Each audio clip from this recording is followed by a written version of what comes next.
जम्मू कश्मीर के पहले UPSC topper रहे शाह फैजल का सियासत से मोह भंग हो गया तो वे एक बार फिर आईएएस की अपनी नौकरी ज्वाइन करने जा रहे हैं।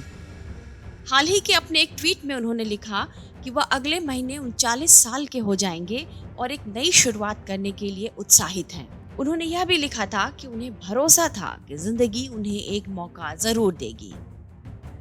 शाह फैजल के अपनी नौकरी में लौटने की बात से चर्चा इस बात की होने लगी है कि क्या फैजल से पहले किसी प्रशासनिक अधिकारी ने इस तरह नौकरी छोड़कर राजनीति शुरू की, और जब बात वहां नहीं बनी तो क्या वे अपनी नौकरी में लौट आए। हम आपको इस बारे में बताएं, लेकिन उससे पहले जानिए कि फैजल ने आईएएस की नौकरी करने के बाद सियासत क्यों शुरू कर दी और फिर वहां से लौटकर अपनी नौकरी में वापस क्यों आ गए हैं। फैजल ने यूपीएससी की परीक्षा में 2010 में टॉप किया था। वे जम्मू कश्मीर के पहले यूपीएससी टॉपर थे, लेकिन वे अपनी नौकरी से खुश नहीं हुए। देश में बढ़ती कथित असहिष्णुता को लेकर जनवरी 2019 में उन्होंने सरकारी नौकरी छोड़ दी और सियासत में कूद गए। कुछ महीनों बाद फैजल ने जम्मू कश्मीर पीपुल्स मूवमेंट के नाम से अपनी राजनीतिक पार्टी शुरू की, लेकिन इस बीच केंद्र सरकार ने जम्मू कश्मीर को विशेष राज्य का दर्जा देने वाले अनुच्छेद 370 को खत्म कर दिया। फैजल ने केंद्र सरकार के इस फैसले का विरोध किया। उन्हें पब्लिक सेफ्टी के तहत 14-15 अगस्त 2019 की रात को दिल्ली हवाई अड्डे पर हिरासत में ले लिया गया और वापस श्रीनगर भेज दिया गया, जहां उन्हें हिरासत में रखा गया। जब वे बाहर आए तब तक राजनीति से उनका मोह भंग हो चुका था। इसके बाद उन्होंने सर्विस में लौटने के संकेत देने शुरू कर दिए। गृह मंत्रालय के अधिकारियों ने गुरुवार को यह जानकारी दी कि सरकार ने आईएएस अधिकारी शाह फैजल का इस्तीफा वापस लेने के आवेदन को स्वीकार कर उन्हें सेवा में बहाल कर दिया है।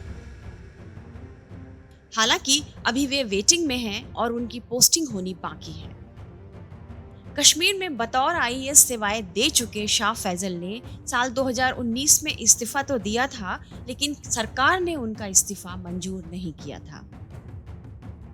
अब जानिए कि शाह फैजल से पहले किस प्रशासनिक अधिकारी को इस्तीफे के बाद नौकरी में वापस लाया गया।